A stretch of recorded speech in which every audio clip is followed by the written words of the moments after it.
This is Fantastical Truth from Lorehaven. I am E. Stephen Burnett. Thank you for joining us. In this podcast, we find truth in fantastic stories, and we apply these amazing worlds to the real world that God calls us to serve. I'm Zachary Russell, and this is episode 4. Today, we're exploring the most popular discussions that Christian fantasy fans are engaging in.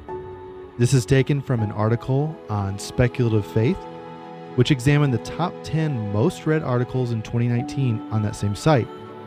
Spec Faith is the original website from which Lorehaven was born, and Stephen, tell us some more about it. Well, I've been writing for Speculative Faith since 2007. Oh, actually, I think it was 2006 is when I started. Some volunteer Christian fantasy writers had started that as a team blog. My goodness, at about this point, that's about 14 years old, 13 and a half as we're recording this. Spec Faith is now part of the Lorehaven ecosystem. It's equivalent to a planet orbiting Lorehaven as the star in the middle of it. Many Christian novelists have written there. It is a daily blog populated entirely by volunteers. So while Lorehaven is a quarterly free digital magazine to which you can subscribe for free with reviews of Christian-made fantasy novels, Speculative Faith has been a lot broader in emphasis with articles every weekday, Monday through Friday, from many different voices, some of whom write these kinds of stories and a lot of whom are just big fans of these stories.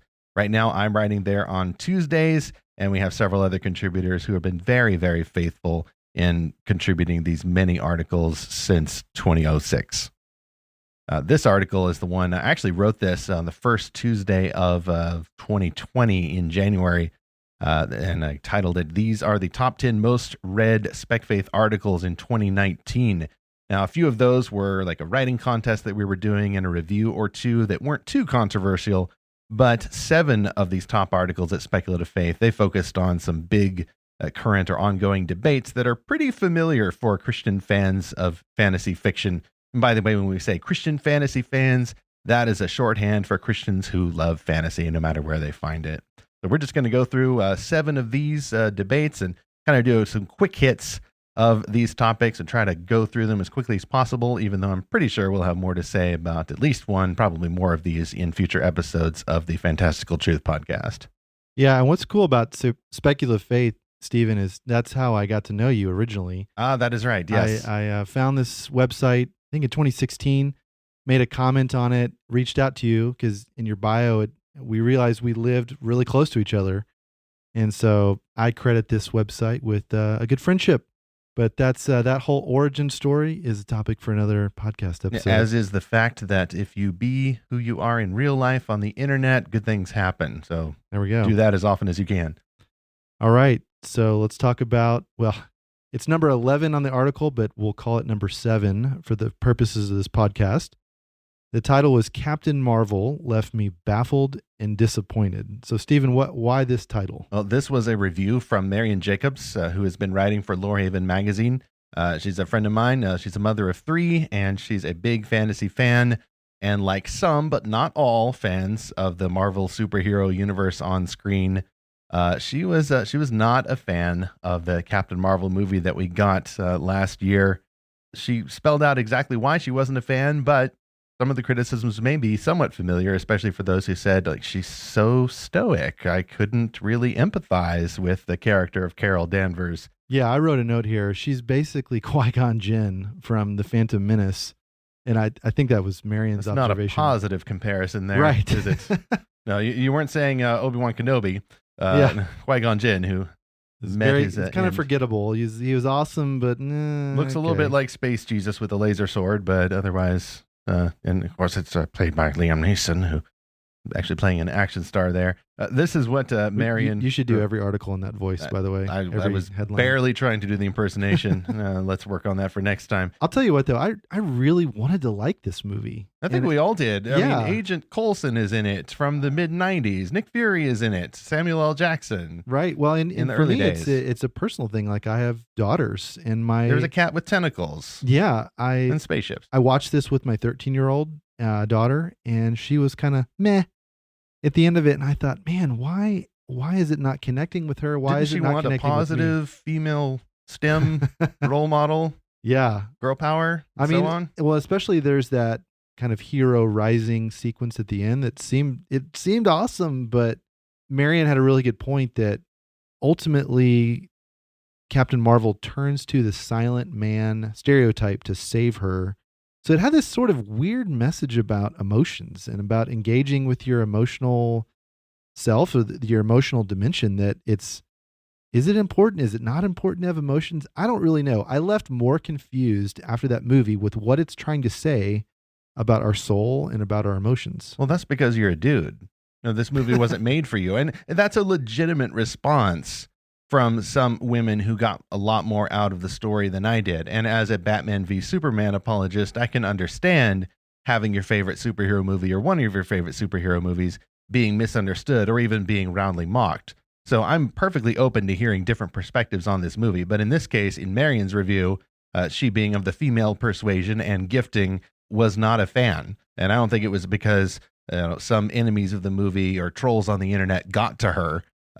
She just naturally did not empathize. And to read more about that, you have to go exactly. Have to believe all the.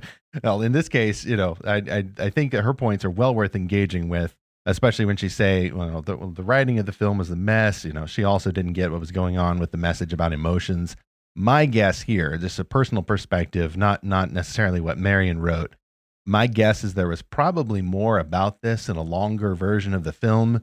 My guess is that a lot of cutscenes or moments left unfilmed from an original script would have shed a lot more light on it. But if I remember correctly, this is one of those movies that has, 4 different credited screenwriters, which probably means that even more designed people. by committee. Well, exactly. And that doesn't mean that it's going to be bad. I mean, Spider-Man Into the Spider-Verse had several different credited writers. But that means that there's lots more people who also had their hands in the pot, as it were, in the kitchen.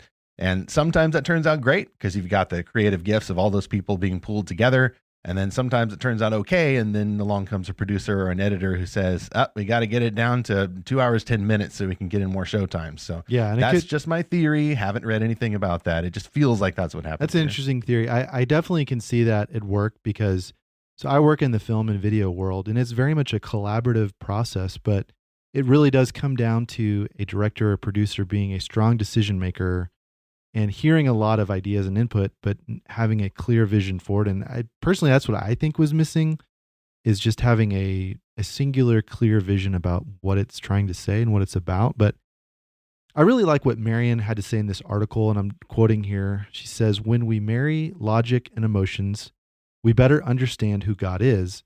He is both a meticulous planner as well as a passionate father." I thought that was an excellent point, and I wish the movie had made that point. And it seemed like it was going to make that point, but I don't know what point it was trying to make. Well, again, maybe that's just because we're dudes and we missed the point. So Yeah, please, that's very possible. For our female fans among our presumably very diverse audience, we want to hear from you. Let us know, set us straight. And this is a topic for future discussion that we need to have graciously and yet based on truth and mindful of the legitimate personal feelings that we have about stories like this. And although maybe we won't be talking about Captain Marvel specifically in coming years, my guess is that conversations like these are going to keep happening about big franchise movies in the Marvel universe, the Star Wars universe, Star Trek, Harry Potter, all of those different films. Christians are going to keep talking about this, and my guess is we'll keep seeing this topic come back with those other kinds of stories. We'll also see continued conversations about what turns out to have been an older article at Speculative Faith that came back in popularity in the year 2019, probably just because the title was so great. It was called "Should Christians Enjoy Fantasy?" And No, no, that's my answer. No, not at all. Next. All right, that's a wrap. We're going to talk about home cooking now. All right, that's it. We're going to have to change all of our names and marketing and all of that. That's hard. Yeah, but this article starts off with the very sincere question, which I was just talking with someone a couple days ago about. Since the Bible teaches us to avoid sorcery, shouldn't we also avoid it with our reading and writing?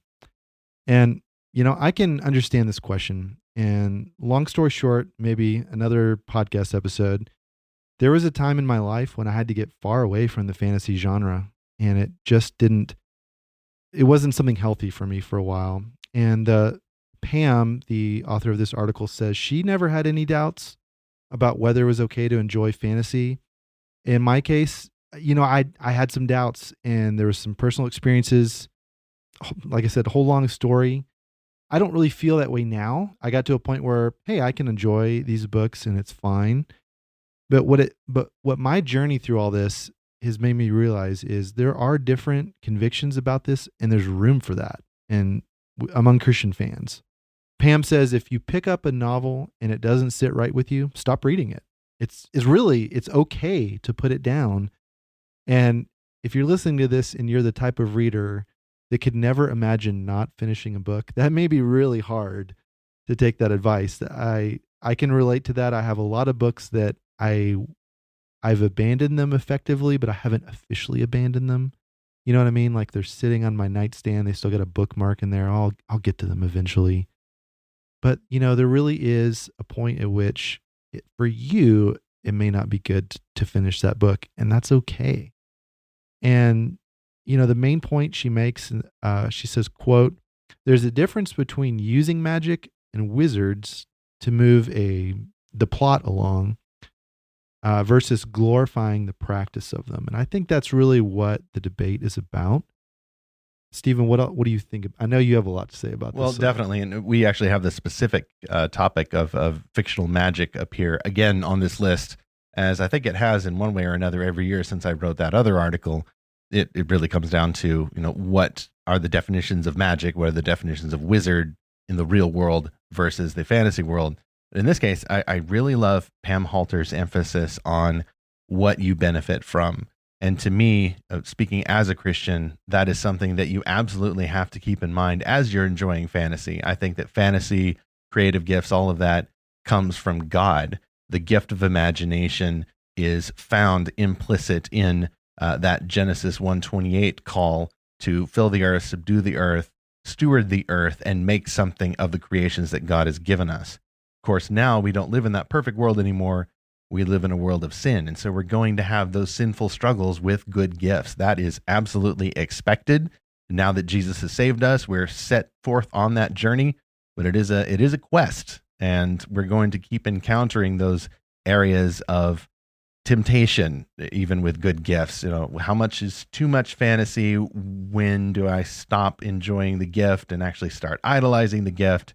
She really approaches that here, and it's something that we're just going to keep talking about as Christian fans, and we should, because you can fall into all kinds of legalistic traps here. Either the old legalistic trap of, oh no, fantasy is evil, it's all evil, we should just read the Bible and biographies, or the other trap that isn't as commonly discussed, which is I've got to read all the fantasy, almost can feel enslaved into keeping up with the fandom or buying every comic book. Talking about FOMO here. Well, as if you're missing out. Yes, exactly. I mean, I struggle with that sometimes, particularly if I'm watching an anime or something. I mean, there's just thousands of episodes of this stuff, and there's only so much time in the year, in the life. And yeah, sometimes you just need to put it down. Maybe not even if it tempts you, but if it's getting in the way of your other callings, your family, your church, things like that, sure, that's a discussion you need to have with the Lord and with those who have your best interests at heart. Now, you made an interesting comment a minute ago, and I just want to clarify for our listener, but you said God gives us good gifts, and you're talking about fiction as that gift. Absolutely. So we're kind of beyond like magic, sorcery, but we're talking about fiction about those things. The fiction about that, well, just the idea of fiction is God's idea, because it fits into the idea that humans, when we make stuff, when we are creative, when we exercise our imaginations, we are putting into practice things that God has given us. Yeah. Hey, so for our next one on our list, we want to give a quick disclaimer or a content warning. So if you're a young listener or family listening to this, you may want to skip this next one if you don't feel it's appropriate, but just putting that out there. Stephen, why don't you read off the title of the next item? Well, the first three words will definitely clue you in as to the age appropriateness here, which I would myself put, mid-teen or older, but everyone has their different convictions. This is an article called Game of Thrones. There's the first three words. Game of Thrones sex. It's not just awkward, it's violation. This is from my friend Cap Stewart. He has some really good things to say about not just Game of Thrones, which I don't think either of us have seen. I know I haven't. I don't think that he has. No judgment if you have seen it. There's different ways Christians cope with this. But the topic here is that those kinds of scenes, the ones, they're not just awkward, like, oh no, there they go and doing this thing again. Can we get back to the dragons now? Can we get back to the fantasy politics now? And then there's this terrible thing going on, which in the best defense of that, the terrible thing that's happening is designed to show you how terrible it is. Of course, there's only one way to know how terrible it is, and that's to see all of it, right? That so goes one of the arguments. Another argument is, these scenes are art, capital A, they are art, and all that. I sound a little mocking here, Zach. Can you hear me? I'm a little skeptical. I have to admit, my bias is showing here. I'm trying to be as gracious as possible. So yeah, I'm in a weird place with all this, So I mentioned a little while ago that I grew up loving all kinds of fantasy and mostly novels. There weren't a whole lot of movies and TV shows like we're seeing. We're kind of in the golden age now of all that. But there was a time when watching this sort of show really wouldn't have bothered me, especially before I knew the Lord. And then there was a time where I just had to get away from all this stuff as a young Christian. But now I'm in an interesting place where I have a lot of friends, both Christian and non-Christian, that love this show, that really enjoy it. And, I don't want to throw shade or judge those friends. But at the same time, I've never watched the show, and I don't think I ever would. Some of that comes back to, again, just being a father and just thinking through, I don't want to give any sort of approval to how women, not just the characters, but women, the actors, were treated as part of the show. And there's some really interesting articles I've run across with this where... Well, Cap Stewart has written several of those. Right. And yeah, that's one of the ones I'm thinking of, where the actresses have come forward and said, what we went through is really not okay. And it's not what we really signed up for. And it's okay. They told us some of this was going to happen, but not to the degree it happened. And yeah, I have a real hard time now. I have even less desire to see the show because of that, knowing how it's basically traumatized some of the people that were involved. And it reminds me of a debate from a couple of years ago I just thought of, where there was a certain horror movie that traumatized the people that made it. And the premise of the movie, and I'm not going to name it, but it was very interesting to me. But then I heard that there were people that basically committed suicide after that movie. And I just thought, man, I can't support that movie now. Like I just don't want to watch that or have anything to do with that. Not because I think something horrible happened to me. Like it's not like a curse. I don't really believe in that, but it's more, I just don't want to support, I can't watch everything. Like you said, it comes down to a matter of time. Right. And I'm going to spend my time on things that are more satisfying overall. So, right. Well, in this case, this article is actually from Cap Stewart from 2017. So already now we're going on 2 and then 3 years as we're recording this.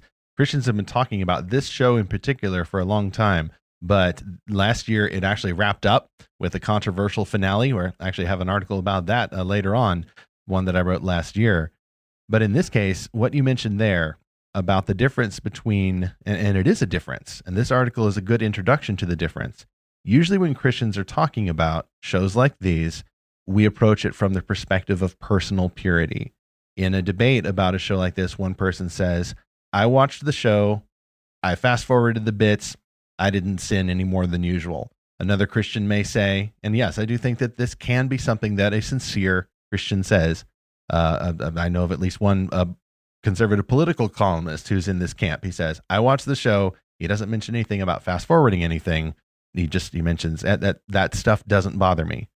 But in this case, Cap Stewart takes the perspective of, actually, it doesn't matter what my reaction is first and foremost. It matters what happened to the people making it. I think sometimes we forget that to get art like this, it doesn't just grow on a tree somewhere.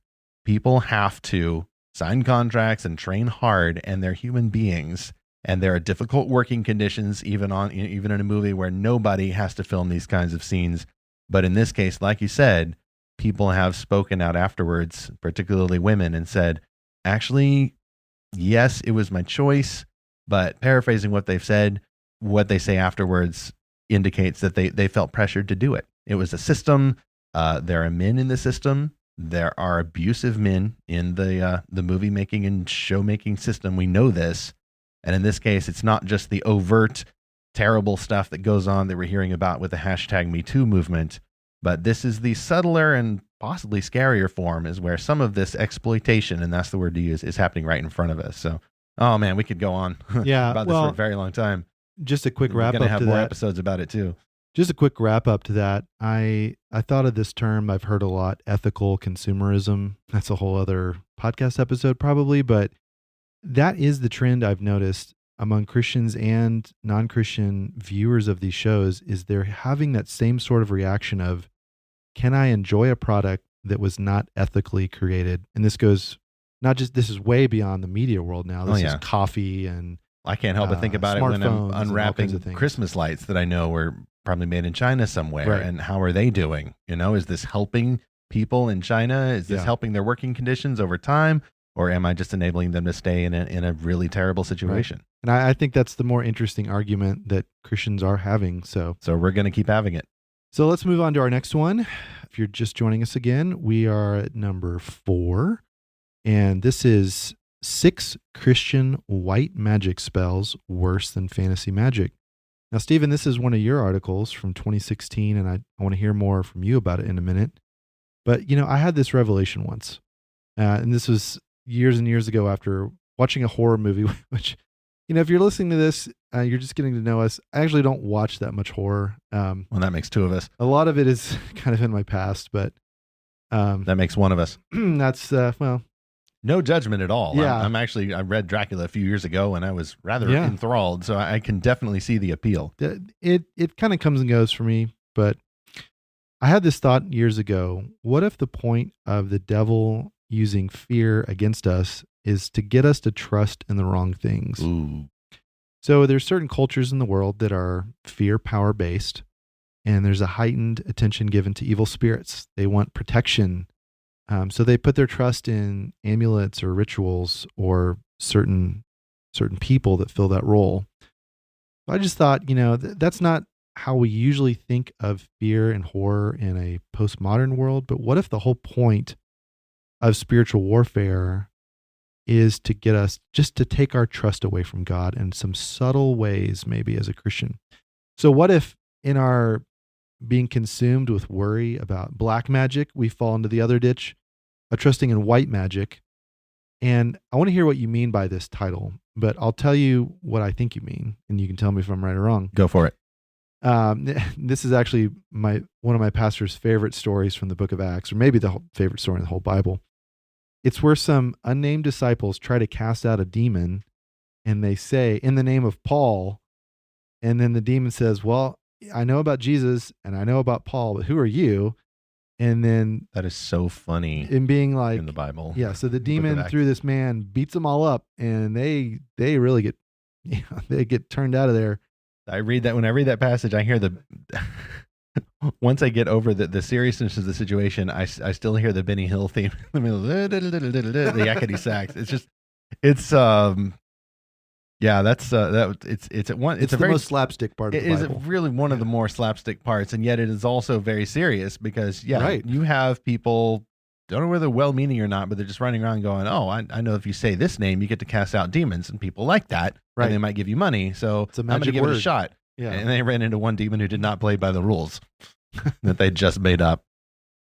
So what was your question, you said? Well, so am I on the right track here when you talk about Christian white magic spells? Is that kind of what you mean? Like, in the name of Paul, I command you. Something like that. I mean, that's a New Testament example from the first century. If I had to do this article over, it is at about 3 to 4 years old. I might add a little grace even in the title, and I might put the phrase white magic in quotes, because I don't mean to accuse my brothers and sisters in Christ of actually trying to practice some occult ritual, that's dressed up in spiritual or, Christian clothing. I highly doubt that most of us mean to do that. But what I mean is this, that if someone, for example, is scared of, say, the devil, right? That's a real thing to be scared of. The Bible warns us against Satan, warns us against his schemes in some way or other.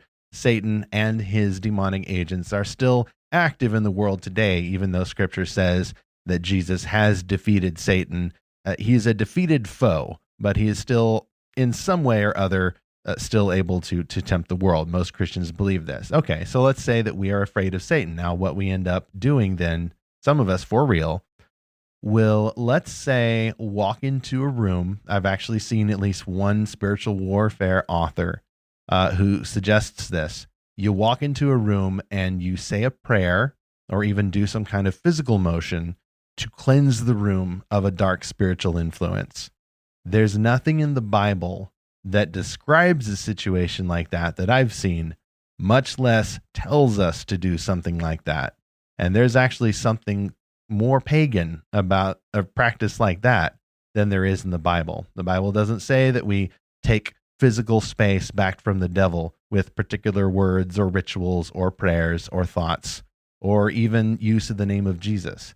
I would put that in the category of a Christian white magic practice.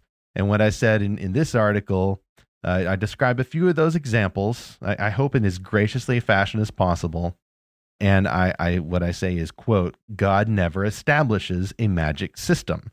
God never promised us that if we do X, we'll achieve some reward, health or wealth. That's another white magic example. And back to the quote, protection from evil influence, personal guidance, romance, or popularity in the world.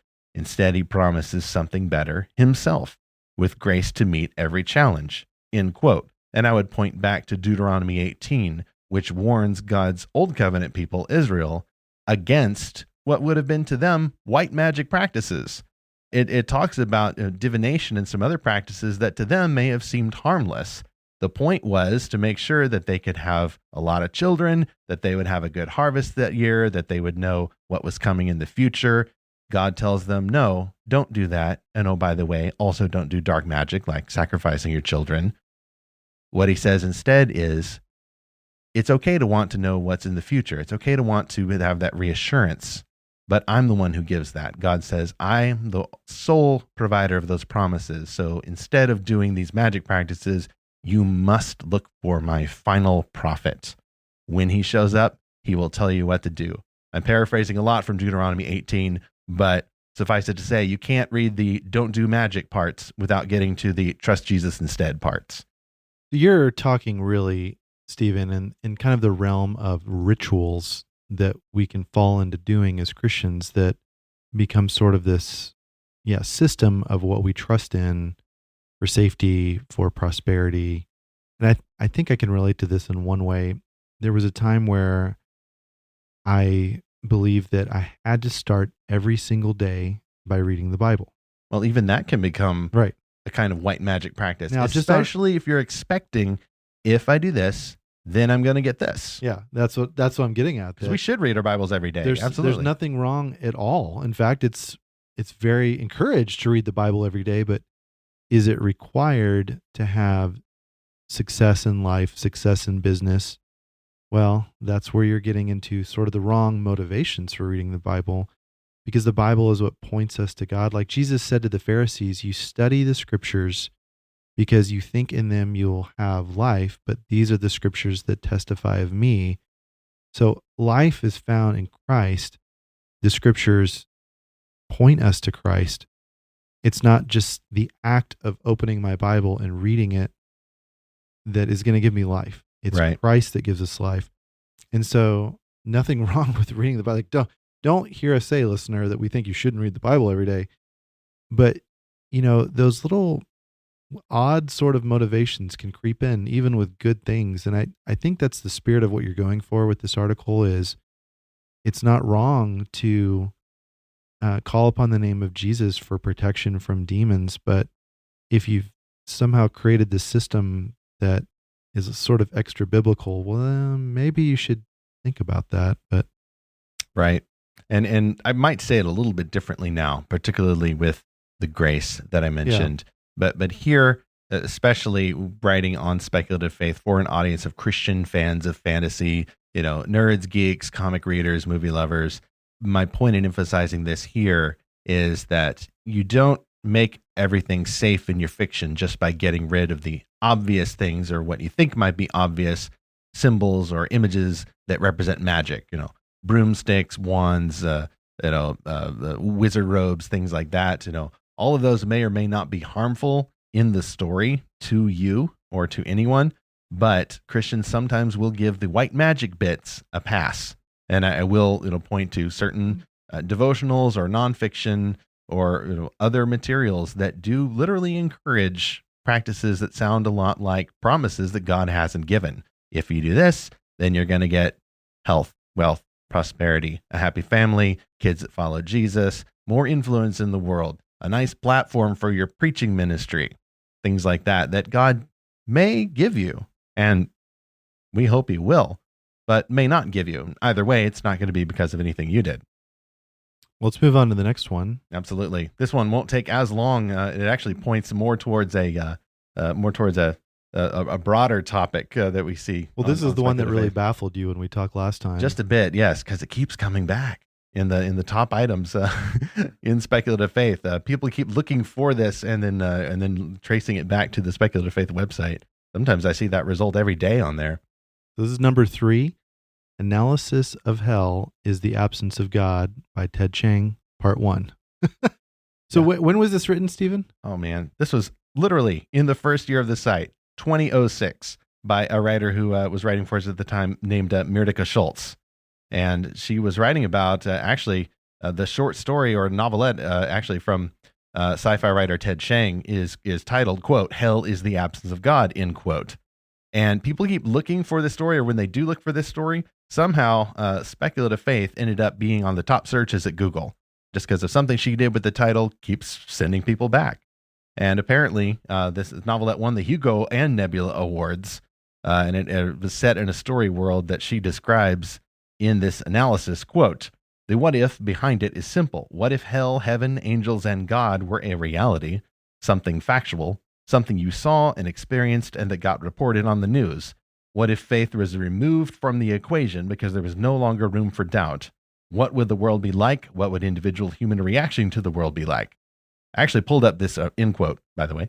I actually pulled up this story after I wrote this article, and it's sitting there in a tab on my browser just waiting to be read because obviously it has a lot of fans, and Ted Chiang actually is the writer of another story called Story of Your Life, which was adapted into a major science fiction motion picture in 2016 called Arrival, with Amy Adams as the scientist who's recruited to try to translate the baffling communications of aliens. I love that movie. That's a great movie. I've seen it several times. It is very cool. Highly recommended. Yeah, I bought his short story collection that includes the short story that movie is based on.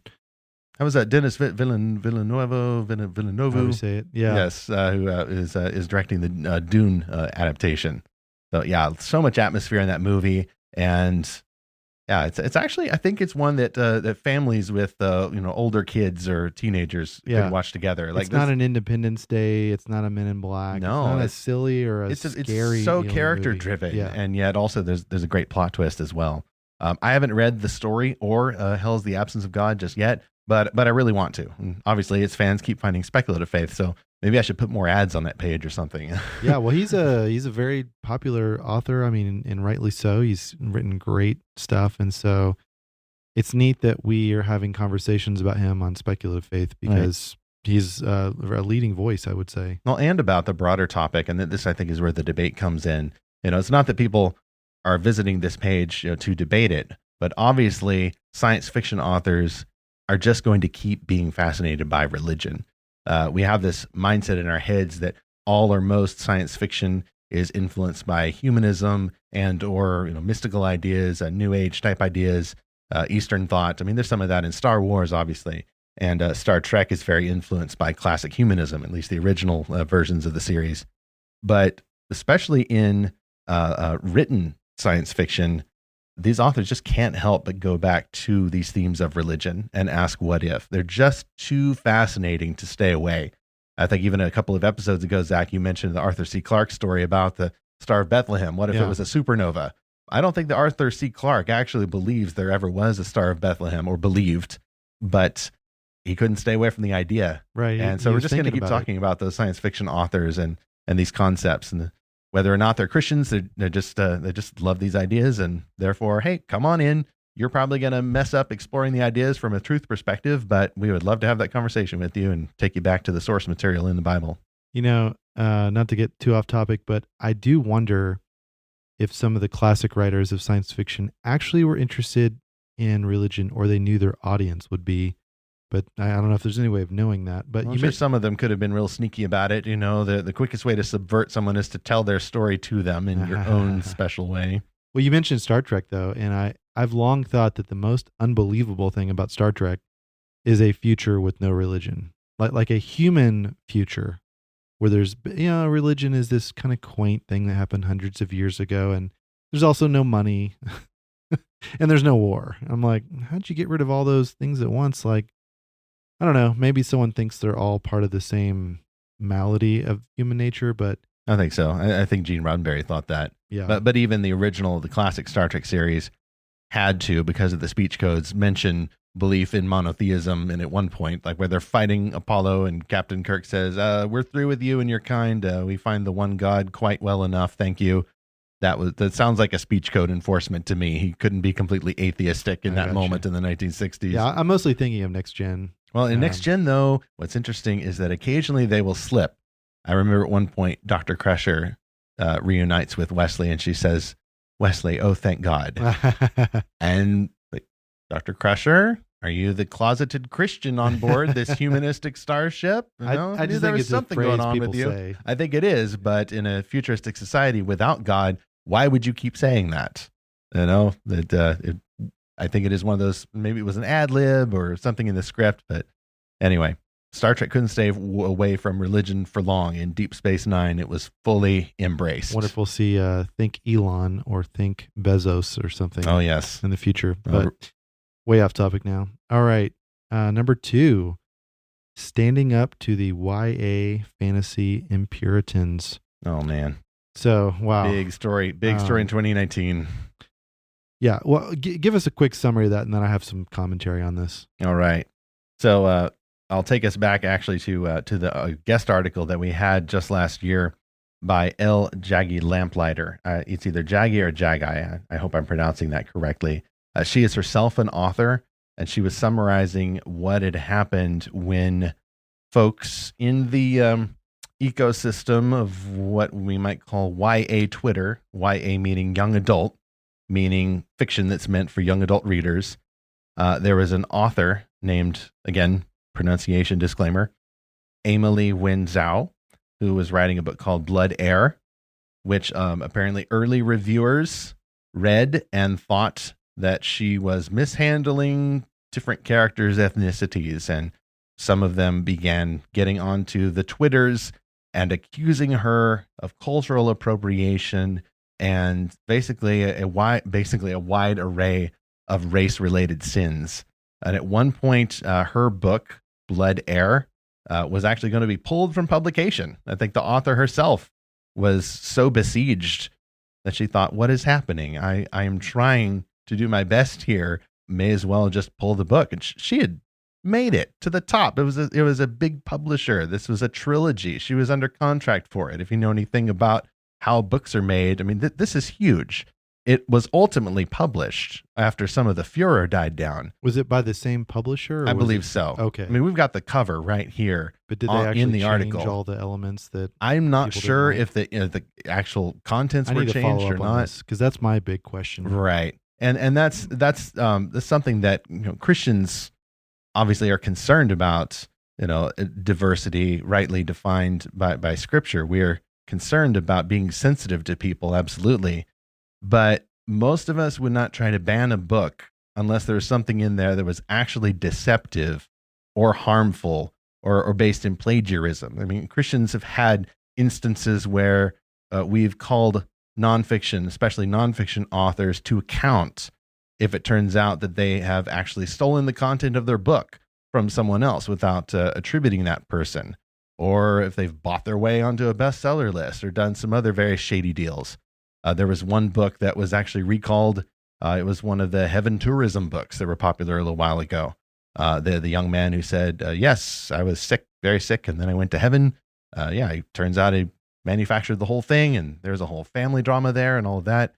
But in this case, and this is going on in the non-Christian publishing world, and we had El Jedi Lamplighter on to talk about that. And her conclusion was this, quote, "If we modern Christians give way to this mob mentality of immorality and outrage, rather than standing up to those who abuse the truth, we could lose our promised land.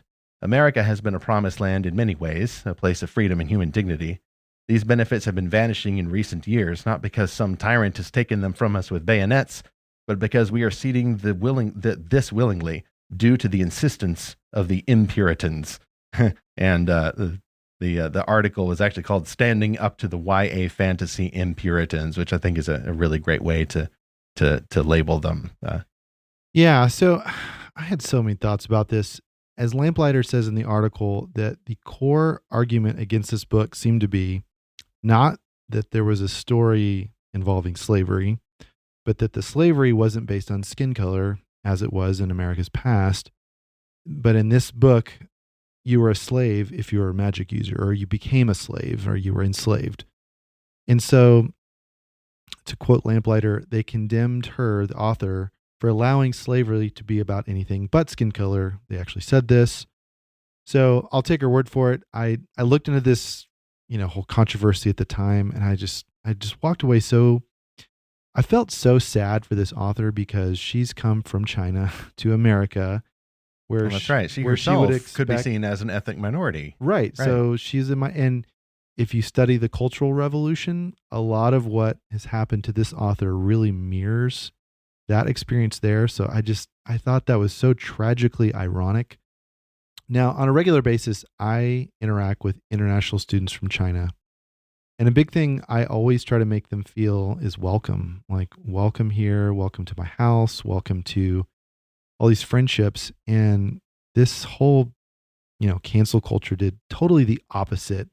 So I say just burn it all down, like burn down this terrible culture that Twitter has built up on harassing these authors, and don't give in to these people. Because first of all, I always wonder in these cases, how many of these commenters are actual people versus just bots that are just, regurgitating things. But I don't think Russians. Yeah. I don't think it ever works to give into them. And I'm glad that they've published her book. But like I said, I don't know if they still caved and changing these things. But here's a bigger point I want to make.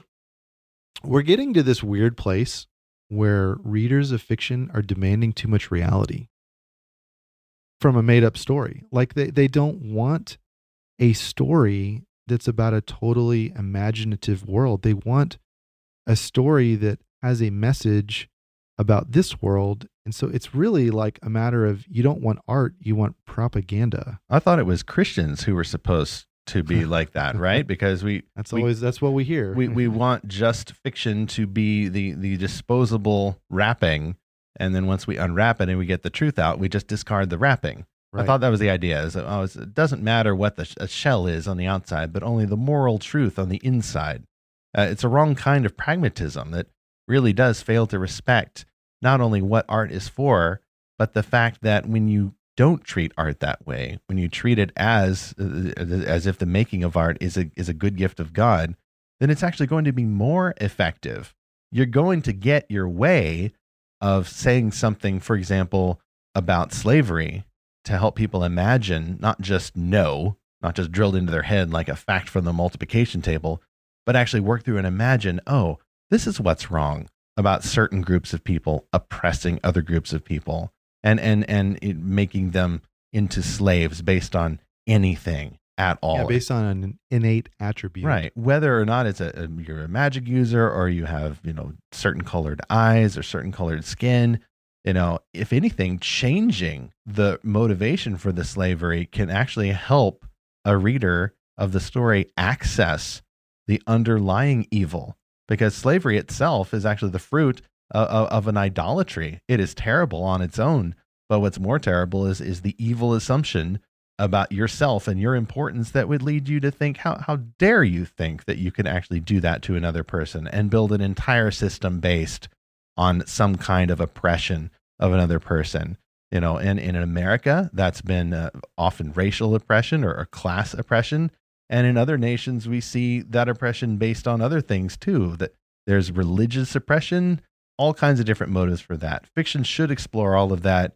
And in particular, I mean, if she's from China originally and can speak into the concept of slavery or some other evil from another perspective, I think that should really be more helpful. And a mob, particularly on Twitter, which nuance is not the strength of the venue. That is a problem, and I'm glad that she addressed it here, and I'm glad that the book is published. I've not read it yet, so I can't speak to whether it's great or terrible or anything. But on the principle of the thing, we're going to keep talking about this, the cancel culture and the purpose of fiction. And more recently, of course, J.K. Rowling said something on Twitter, and everyone tried to cancel her. Stephen King. Yeah. And Stephen King. So, it's getting interesting. It is. So this will just keep happening. And this is another example from last year of stuff that we're going to keep talking about in this year and in the years to come. Well, you hit on something there a minute ago. So here's my thought. Maybe the reason why people were so uncomfortable with how the slavery system worked in this book, and like I said, they didn't like that it didn't reflect the real world, which is, again, so silly because we're talking about a world with magic, okay? But maybe that's exactly why they didn't like it, because maybe they saw themselves too clearly in the story as the slave owner. I hadn't thought about that. So, because we all like to imagine being in these magical worlds, but what if we were the power, or what if we were the oppressor instead of the oppressed? So it's similar to when Jesus was telling the parable of the tenants who were throwing out the owner who kept sending people to collect the rent, and then the Pharisees heard it. And then Matthew reports that when they heard it, they perceived that Jesus was talking about them. That's the power of the story. Jesus didn't say, oh, and then it was a bunch of Pharisees who were renting the vineyard and not paying the rent. He just says it was tenants. But Pharisees were smart enough. The story went in through the back way and took them by surprise. That's the power of art there, to ambush you and sometimes even to convict you. Yeah. So to our listener, if you know more about this book, if you've read this book or can offer some thoughts, please share your thoughts with us. So let's go to our final item on the list, Stephen. All right. This one was probably one of the, at least in terms of speculative faith numbers, was the top debate last year. And it's another Game of Thrones related one. So let's bring in our disclaimer from earlier. This one isn't so much about the exploitative content where human actors are being made to do things that we believe they ought not do in public. This is still about the show, though. So the topic does come up. And the article I wrote after Game of Thrones, the finale ended, it ended up being fairly controversial just because some people were just not satisfied. The title of the article is, quote, "Sorry Your Dragon Show Ended Stupidly," end quote, meme, may insult Game of Thrones fans. Now, I must say, at first I did not want to write this article, but people, including friends of mine, and at one point, me myself, I was... True confession time. True confession time. I think I shared a meme of Maria, played by Julie Andrews from Sound of Music, twirling in the Swiss Alps or the Austrian Alps with her hands out. And the caption just says, "This is me not caring about the Game of Thrones." And it's true. I don't care. I support those who, within certain biblical parameters, do care. It's just not my fandom, even if they didn't have naked people in it. I don't think I would be that interested in the series. However, when it ended, a lot of people were upset. The ending was not satisfactory to them. The characters that didn't want to end up on the throne ended up on the throne. The character that didn't want to die ended up turning evil and dying. And the dragons burned up everything or something. I'm going off memories here of rumors. I don't know why people were really that surprised, because it seems like that was, again, just going from what I've read and heard, it seems like the entire show is about killing everyone you like, and there's really no heroes, and everything stinks. Well, it was a little bit anticlimactic for me. I honestly, the first meme response I wanted to post when people started saying, "Oh, this didn't work. This is terrible. What happened? It used to be so good. It got so bad all of a sudden." And I thought, wait a minute. I thought the series was based on a series of books by an author who seemed to be intentionally trying to go epic and mythic like Tolkien, but also show that all that medieval nobility stuff just wasn't going to win. This is going to be a nihilistic world, a dark world. The heroes are going to die. The bad guys are going to win. Or, everybody's in a gray area in the absolute best case scenario. And also, everybody assaults everybody else. At least it seemed that's probably an unfair stereotyping of the show. Please actually do send me notes if you need to nuance that a bit. I don't want to act like I'm on Twitter. Steven. Yes, do. Address them to me personally.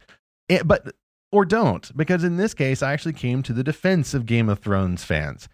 After initially sharing to my memory the meme, it just said simply, "Sorry your dragon show ended stupidly." Really kind, a sincere expression of regret. Bridges. No, it doesn't. It doesn't. And I think I realized this. It was disrespectful to even good, decent fans of the show who didn't like it for the naked people, but liked it for the dragons and the politics and the characters and apparently some, decent writing. So I wrote this piece saying, let's not insult the Game of Thrones fans. If there's a reason to criticize the show, it's not because it's a dragon show, but because let's just come right out and say it. It's a naked show. That's why I've criticized it. It's got naked people in it. It exploits humans, uses them for the story at the expense of people's dignity. If we're going to criticize it, let's do that. But not because it's a dragon show. And here's what I said, quote, "If we share the sorry your dragon show meme with that phrase, fantasy fans might actually hear an echo like this. I don't care about the stories you're interested in. Fantasy is intrinsically shallow, absurd, and stupid. By not caring about the stories you like, I care little about you. Hey, nerd, put down your dopey comics and pay up your lunch money, haw haw. I kid with that last bit, but honestly, the dragon show part could sound like plain bullying. I see these non-fantasy jocks, possibly wearing 90s faded denim cutoff shorts and backward-turned baseball caps. Ouch. Harassing the nerd with thick glasses and knee-high socks." End quotes. So that's the image I got in sharing the meme. It felt like bullying. It felt like rubbing it in. Yeah. I think even if people have a fandom that we don't share, I think we need to respect their humanity, at least, and ask them first and foremost what they liked about this show. For Christian fans, even those who watch Game of Thrones, I'm going to try not to presume they're there for the stuff that they ought not be watching. I'm going to presume that either they think that doesn't bother them or they fast forward it and that they're actually in it for the dragons and the politics and the characters and all of that. Well, and, we talk about building bridges, and I think you're getting on something so important here. You and I have not watched the show, so I have so many friends. Which means we're more spiritual than you. The one thing I regret about that is that I have a lot of friends I can't talk to about it, like neighbors and other people I know around town. So, listener, if you are a Christian that has watched this show and you've got a friend at work or a friend otherwise that doesn't know the Lord, this is a great opportunity for discussion, because perhaps the reason this show was so disappointing is because nihilism itself is disappointing. Zach, what do we mean by nihilism? We both use the word. We probably ought to say what we understand that to mean. This is like my intro to philosophy. I have a song for it. Back to haunt me. That I skipped. Well, I'll just skip to a song then. It's from Lego Batman, from the Lego movie. We're gonna have a singing episode. Darkness, no parents, continued darkness in the basement, curtains drawn, other things that are dark. And that's nihilism. That's the extent of the copyright allowance. We're all evil. There's no hope. That's it. Thank you. Right. And so I think that, again, not knowing a whole lot, if you know better than me, please correct me, but that does, as an outsider, seem like what the theme or the texture or the feeling of the show is. And I think the way it ended seems to have just been a realization of that. Now, I did hear someone say, well, they wanted to take a certain character there to this like dark and horrible tyrant kind of role, but they just rushed it and they, developed things too quickly for the character arc. I don't know, but I think, again, it comes down to there was no happy ending, and that's what people wanted. That's what everyone really wants, a happy ending. Deep down, you think even if they thought they were in it for the gray areas and the darkness and the murkiness, deep down, you think they intuitively wanted the happy ending? I think everyone wants a happy ending. I think we people kid ourselves if we think we want something else. Yeah, I think of course people say, well, I don't care about happily ever after, but who doesn't want a happy ending for their own life or for the lives of those they love? I think it's as simple as that. And so, listener, this is a great opportunity for you to have a discussion with others about why did Why did this show disappoint at its core? It's not because of the dragons, and it's not because of the fantasy. That's not the reason we would, as Christians, criticize the show or challenge the show in a prophetic way, as more people are doing with not just Game of Thrones, but The Witcher and any other shows that really do seem to just add these scenes where, people are walking around without their clothes on or assaulting each other, or things that, unlike violence or even use of bad language, actually require people to become exploited. There's no other way to get these scenes until computer graphics improve and you can do this in animation. But even then, who are your character models? Every loophole would need to get closed in some way, I think. But let's try to respect the folks who enjoyed this show for apparently the common grace blessed moments there. Sure. Even evil people, Jesus said, can give good gifts to their children. That's an example of what theologians call common grace. Even the professionalism that people would have in making the animation for the show, making those dragons look really real, or making the good guys where you can find them act good. All of that is a very faint reflection of light from God himself. So people are drawn to stories like this, not just because of the evil that's reflected there, but sometimes because of the good that's reflected there.